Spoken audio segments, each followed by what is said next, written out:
bonsoir, bien-aimés dans le Seigneur, frères et sœurs. Je vous souhaite encore la bienvenue sur notre plateforme de Cœur à Cœur, dans notre émission spéciale administrée en bon père de famille, qui a pour thème un père, un repère. Nous remercions encore notre Dieu de nous avoir gardés en parfaite santé, de sorte que nous puissions encore nous retrouver devant vous et continuer à cheminer ensemble par rapport à cette mission que le Seigneur a dû déposer sur nos épaules, de scruter les Écritures pour y trouver de repères dans cette série que nous avons commencé depuis un bon bout de temps, administrée en bon père de famille. Seigneur, nous te rendons grâce parce que tu es vivant et toujours si près de nous. Tu nous inspires par ton esprit et tu nous protèges par ton sang précieux.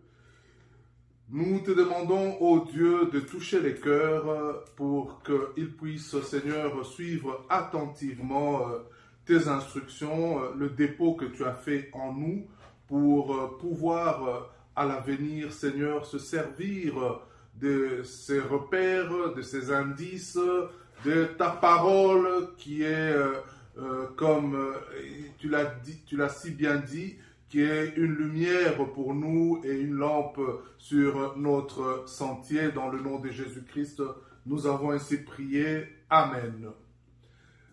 Alors, aujourd'hui, il est question pour nous de vous parler de ce test de foi suprême qu'a dû subir notre patriarche Abraham, que nous suivons pas à pas parce que nous avons fini par comprendre qu'il est pour nous ce modèle de transformation de vie spirituelle, ce processus de transformation. Nous avons commencé avec Abraham depuis son appel, nous avons vu l'alliance avec Dieu, nous avons aussi repéré dans son parcours que Dieu a eu à changer son nom, et voilà qu'aujourd'hui nous allons parler de ce test suprême, de foi suprême qu'il a dû subir. Permettez-moi d'aller tout de suite dans les Écritures en vous lisant Genèse 22. C'est là que se trouve aujourd'hui notre siège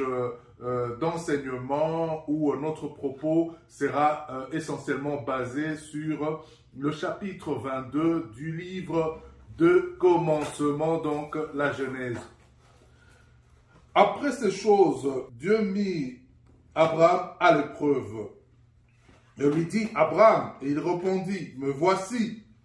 Dieu dit, prends ton fils, ton unique, celui que tu aimes, Isaac, va-t'en au pays de Morija, et là offre-le en holocauste sur l'une des montagnes que je te dirai. Abraham se leva de bon matin, sella son âne et prit avec lui 2 serviteurs et son fils Isaac. Il fendit du bois pour l'holocauste et partit pour aller au lieu que Dieu lui avait dit. Le 3e jour, Abraham, levant les yeux, vit le lieu de loin. Et Abraham dit à ses serviteurs, « Restez ici avec l'âne, moi et le jeune homme.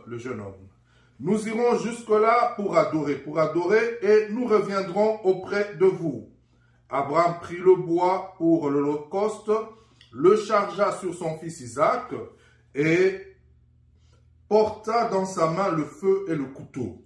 Et ils marchèrent tous deux ensemble.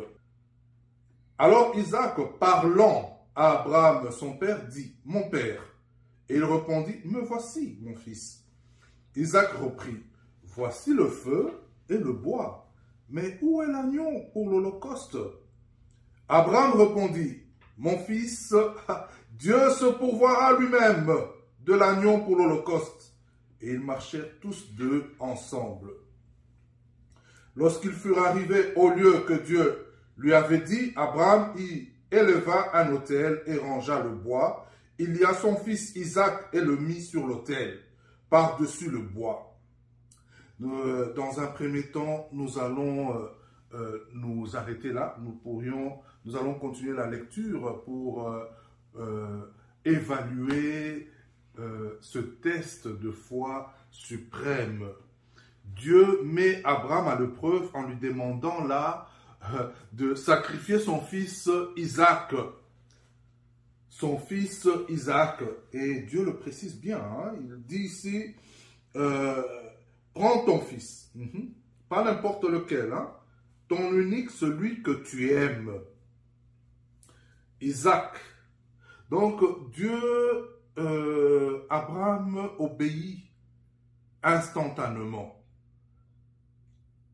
Quand Dieu lui donne cet ordre,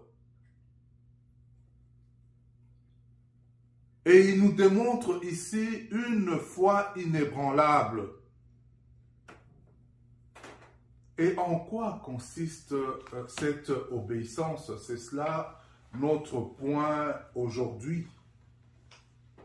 D'abord, nous constatons que c'est une obéissance spontanée. Dieu a dit, va-t'en au pays de Morija et là offre-le en holocauste sur l'une des montagnes que je te dirai. Au verset 3, Abraham n'a montré aucune résistance. Il n'y a pas eu de réplique. Abraham se leva de bon matin. C'est là son âne. Et prit avec lui 2 serviteurs et son fils Isaac. Une obéissance instantanée, spontanée, sans poser des questions, sans réagir à quoi que ce soit. Il se fendit, il a même eu le courage de se fendre du bois pour l'holocauste. Et il partit pour aller au lieu que Dieu lui avait dit. Déjà, cette spontanéité dans le test de foi inébranlable. Ensuite, 3 jours. 3 jours, Abraham, levant les yeux, vit le lieu de loin.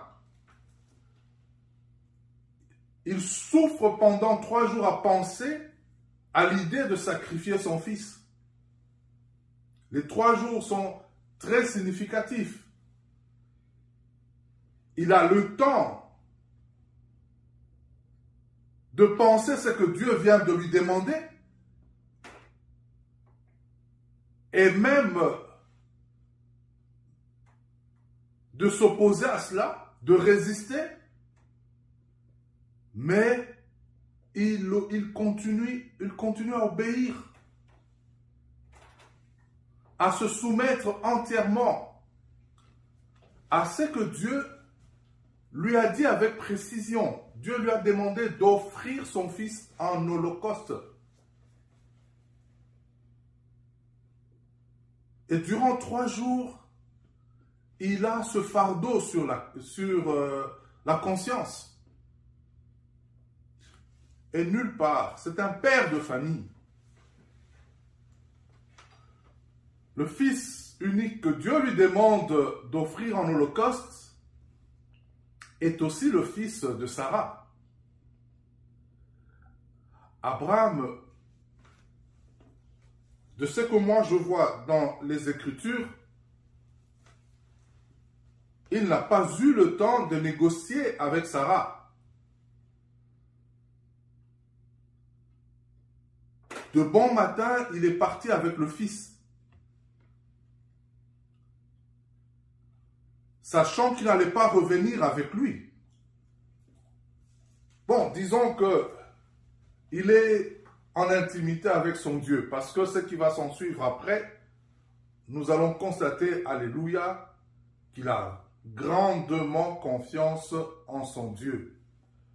C'est quelqu'un qui a cheminé avec son Dieu et il a pu réaliser beaucoup de bonnes choses que Dieu a pu faire, que Dieu a fait, des choses qu'il a faites dans la vie de son serviteur, notre patriarche Abraham.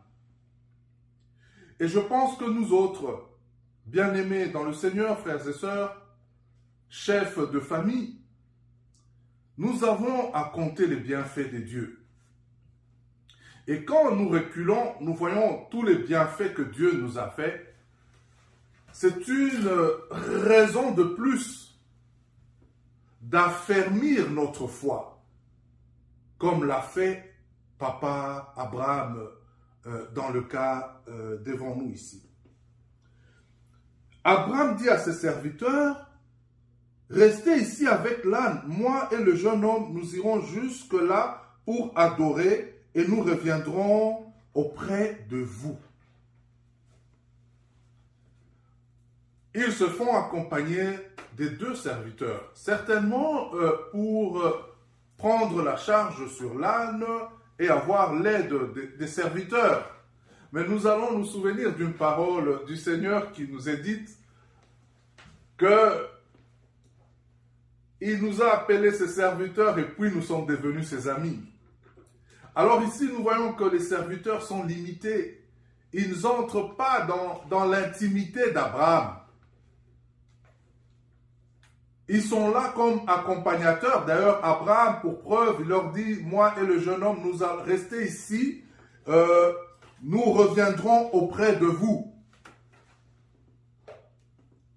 Il ne leur dit pas qu'il va offrir Isaac en holocauste. Il leur dit, moi et le jeune homme. Abraham est très conscient des enjeux. Il y a deux serviteurs, il y a un âne, il y a Isaac en présence. Et Isaac est déjà un jeune homme. C'est-à-dire que physiquement, il est déjà développé. Que s'il sait que c'est lui que l'on va offrir en holocauste, il est à mesure de résister et facilement de renverser le vieil homme. Voyons. Et les serviteurs également. Si les serviteurs devaient savoir que le maître est en train d'aller sacrifier son fils, je pense que l'opposition allait déjà se mettre en route, une opposition qui nous rappelle celle de Pierre, quand Jésus annonce que, voilà, il va être livré. Et c'est là que Jésus l'a même appelé, l'a qualifié de Satan, arrière de moi Satan. Parce que là, il y a une détermination d'obéir à notre Seigneur. Et Abraham a cette sagesse devant un tel enjeu. Quand nous évaluons le test, l'enjeu est de grande taille. Il s'agit de sacrifier un être humain. Et pas n'importe quel être humain, c'est son fils unique. Un enfant de la maison qui a eu le temps d'entrer dans le cœur des serviteurs. Les serviteurs étaient à son service. Devenu jeune homme.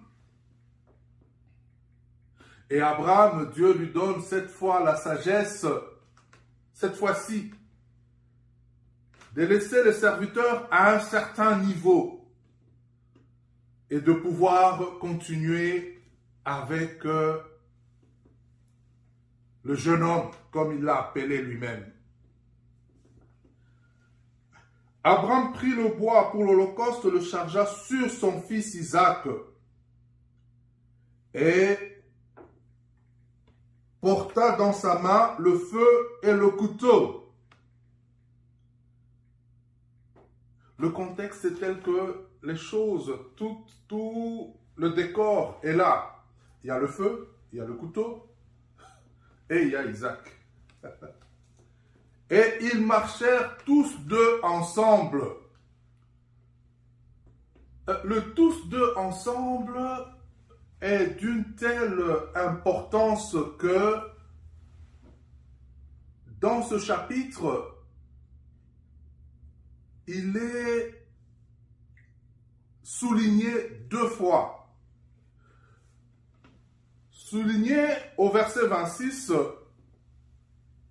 à la fin, in fine, Et encore au verset 8 à la fin, in fine. Et ils marchèrent tous deux ensemble. Je veux vous dire, le tous deux ensemble, qu'est-ce qu'il veut signifier ici? Vous allez vous souvenir, dans les Écritures, nous avons un passage très intéressant qui se trouve dans Amos 3, au verset 3. Deux hommes marchent-ils ensemble sans en être convenus? C'est là, il se passe quelque chose, un père, un repère, entre Abraham et son fils Isaac. Allons-y. Alors Isaac, parlant à Abraham, son père, dit, « Mon père ». Et il répondit, « Me voici mon fils ». Isaac reprit, « Voici le feu et le bois, mais où est l'agneau pour l'holocauste »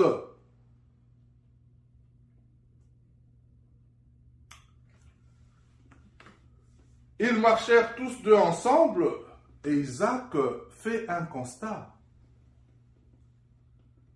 Croyez-moi, la question posée par le fils ou le constat fait par le fils, naturellement parlant, humainement parlant, c'est un crève-cœur pour le père. Dieu me demande une si grave, une chose que je ne pouvais en aucune façon concevoir que mon Dieu me demande. Sommes-nous devenus comme les peuples qui ne connaissent pas Dieu et qui offrent des sacrifices humains? Il avait le droit de se poser toutes ces questions.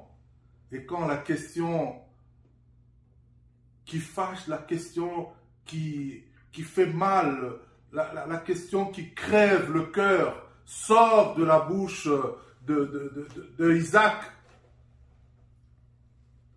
Mais spirituellement, deux personnes marchent-elles ensemble si elles ne sont en accord? La question est là. Nous avons le feu, nous avons le couteau, nous avons le bois. Où se trouve l'Holocauste? Écoutez la réponse de l'homme de foi. Écoutez la réponse du bon père de famille. Écoutez l'administration, la gestion de la situation par Abraham. Abraham répondit, « Mon fils, Dieu se pourvoira lui-même de l'agneau pour l'Holocauste. » Amen, amen, amen. Que toute la gloire revienne à notre Dieu. C'est des réponses spirituelles. C'est des réponses qui nous rappellent quand Jésus interpelle ses disciples. Voilà, il y en a qui disent que je suis ci, je suis ça. Et vous, d'après vous, qui suis-je? Il y en aura un parmi eux qui dira, tu es le Messie. Il y a la préfiguration de ce qui va se faire à la croix. Et Abraham est si proche de son Dieu, dans l'intimité avec son Dieu. Dieu parle à Abraham, ils sont amis. Et il a une telle confiance qui nous rappelle cette réponse de Pierre, tu es le Messie. Et Jésus lui dira, ce n'est pas la chair qui t'a commandé, qui t'a instruit de sortir une telle chose, c'est Dieu lui-même par son esprit. Exactement, Abraham répond, mon fils, Dieu se pourvoira lui-même de l'agneau pour l'Holocauste. Comme pour dire, je connais mon Dieu. Est-ce que nous, les pères de famille, devons, vous savez, gérer une famille, ce n'est toujours pas facile dans la vie moderne d'aujourd'hui. Nous sommes face à des obligations. Un père a l'obligation de mettre un toit sur la tête de sa famille. Un père a l'obligation d'amener quelque chose à mettre sur la table. Un père a même l'obligation de prévoir l'avenir. Un père a l'obligation d'éduquer, d'envoyer ses enfants à l'école. Et toutes ces obligations dans notre vie moderne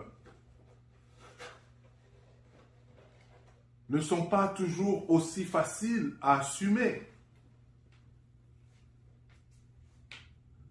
Prenons un père qui revient chez lui après avoir perdu un emploi. Et ce sont des réalités de nos vies. Et là, ce n'est pas qu'il a été non performant dans cette société qui nous exige des performances. Il peut arriver que, surpris peut-être par le propriétaire de l'entreprise ou de cette administration, il lui est annoncé par exemple que la société doit réduire les effectifs. Ça peut être une surprise.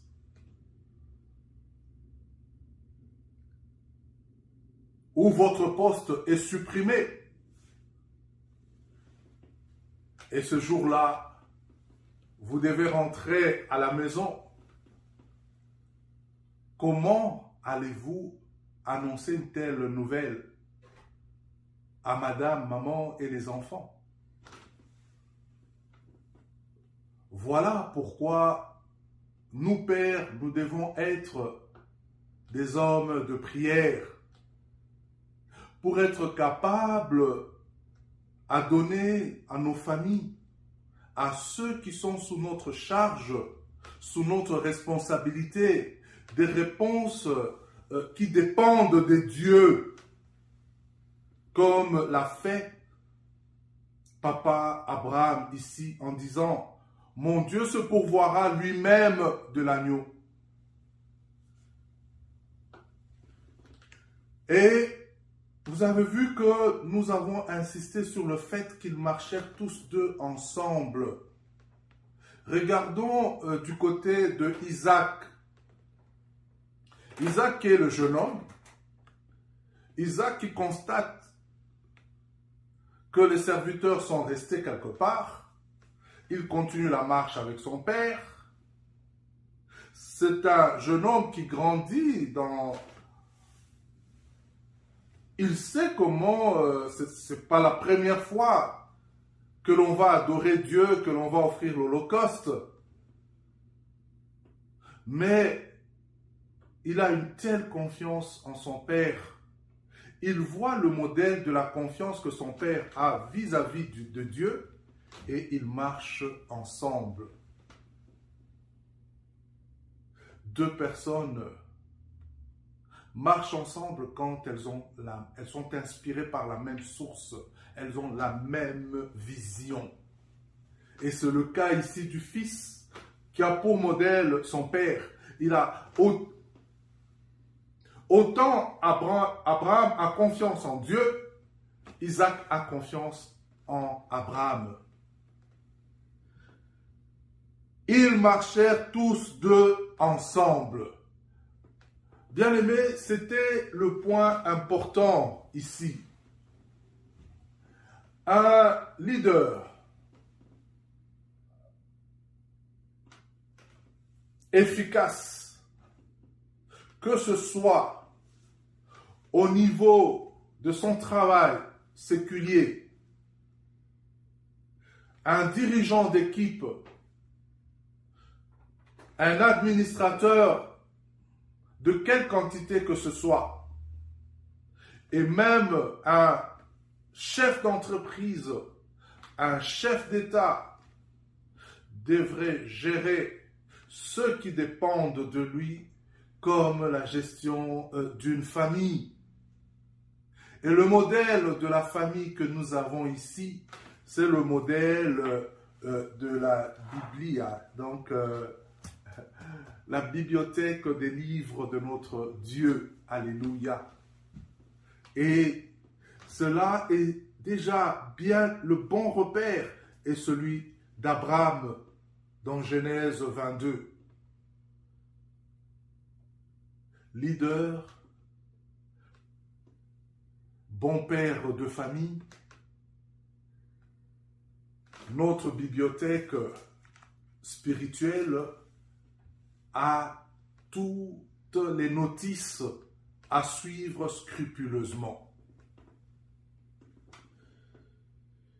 Lorsqu'ils furent arrivés au lieu que Dieu lui avait dit, Abraham y éleva un autel et rangea le bois. Il lia son fils Isaac et le mit sur l'autel par-dessus le bois. Un père, un repère. Abraham, bon administrateur de ressources que Dieu met à sa disposition, il a confiance en Dieu. Il y a deux acteurs qui nous donnent des grandes leçons ici.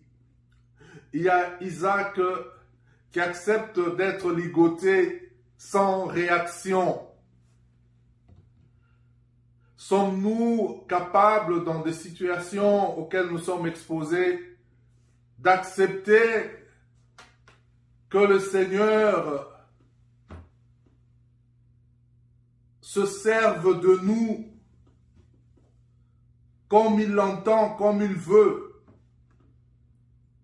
Sommes-nous à mesure? Oh, mais nous bénissons Dieu parce que lui-même a quitté son trône glorieux. En Jésus-Christ, il a pris notre nature, il a pris notre place. Jésus. Et il a accepté, comme la parole le dit si bien, il y eut silence dans les cieux. Quand Dieu demanda, qui enverrai-je?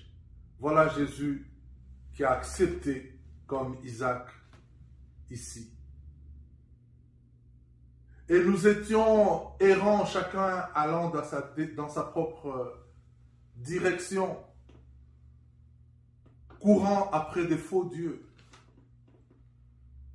Mais le sacrifice qui nous donne la paix, le châtiment est tombé sur Jésus-Christ.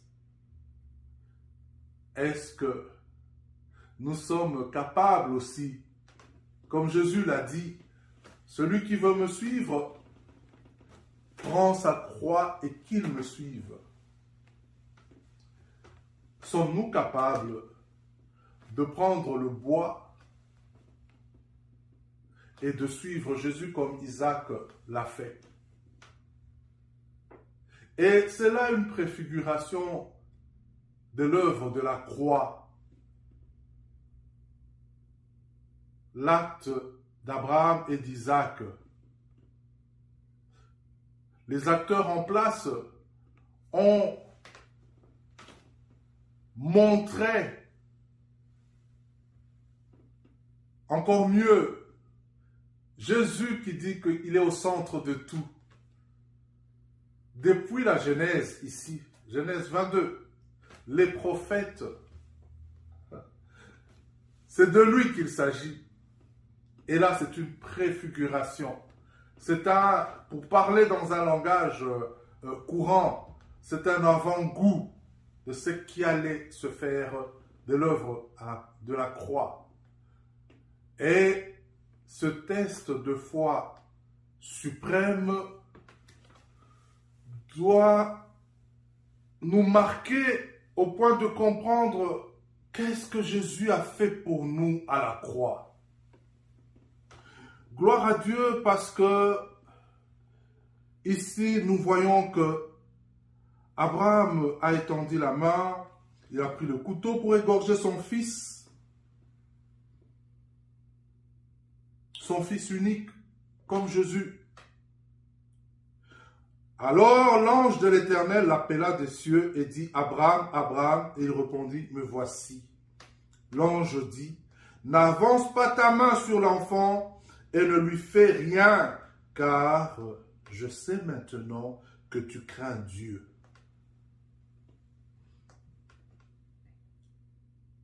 Une foi inébranlable qui se démontre par la crainte de Dieu.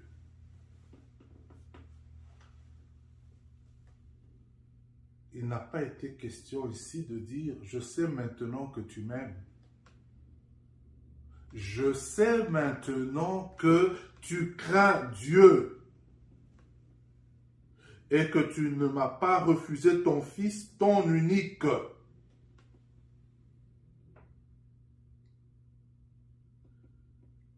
Nous verrons par la suite que Dieu dit, je le jure par moi-même, parole de l'Éternel, parce que tu as fait cela et que tu n'as pas refusé ton fils, ton unique, je te bénirai et je multiplierai ta postérité comme les étoiles du ciel et comme le sable qui est sur le bord de la mer, et ta postérité possédera la porte de ses ennemis.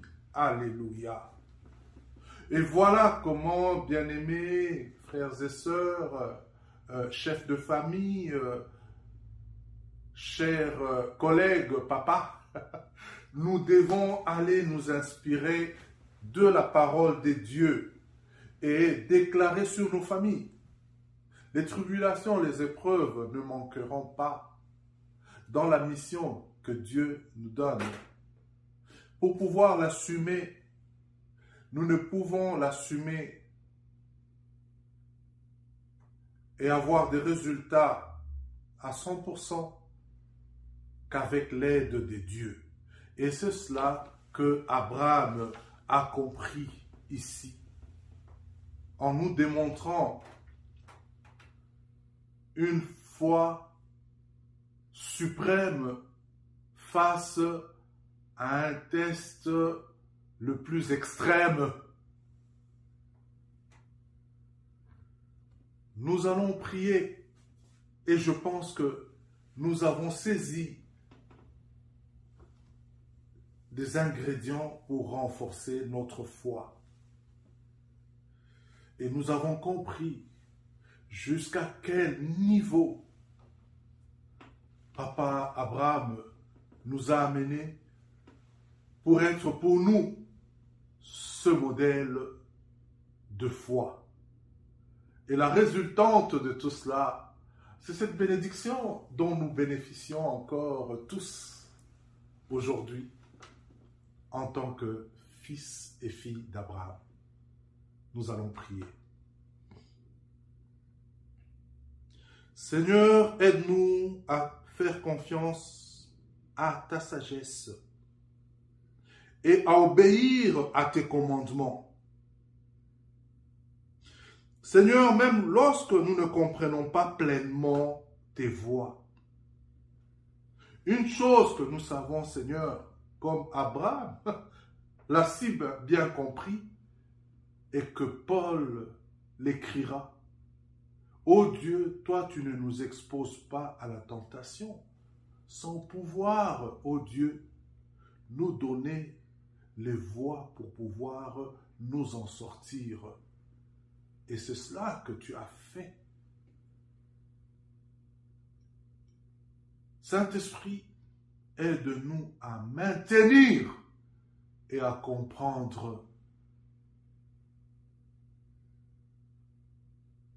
ce message, ô Dieu, que nous tirons de ce livre que tu nous as demandé. cette bibliothèque de tous tes livres où tu nous parles. Tu nous as dit que ce livre ne s'éloigne pas de nos bouches. Seigneur, nous avons fait ce que tu nous as demandé. Aide-nous par ton esprit que ce livre ne s'éloigne pas de nos bouches, que nous puissions, comme nous le faisons, avec nos bien-aimés dans le Seigneur, nos frères et sœurs, nos papas, nos leaders, le méditer jour et nuit, afin que nous puissions avoir du succès dans tout ce que tu nous demandes d'administrer, et de l'administrer comme toi tu nous as administré. Pour tout ce que tu as béni et réservé, nous te disons un grand merci. Amen. Voilà, bien-aimés dans le Seigneur, continuez donc à nous encourager par vos questions, vos écrits. Au bas de l'écran, vous avez tous les contacts de cœur à cœur, Pont vers l'avenir. Voilà, que le Seigneur vous bénisse abondamment. C'était votre humble serviteur, Papy Samuel Cyril, appelé aussi Maître Cyril Mounika. Que Dieu vous bénisse abondamment. Amen.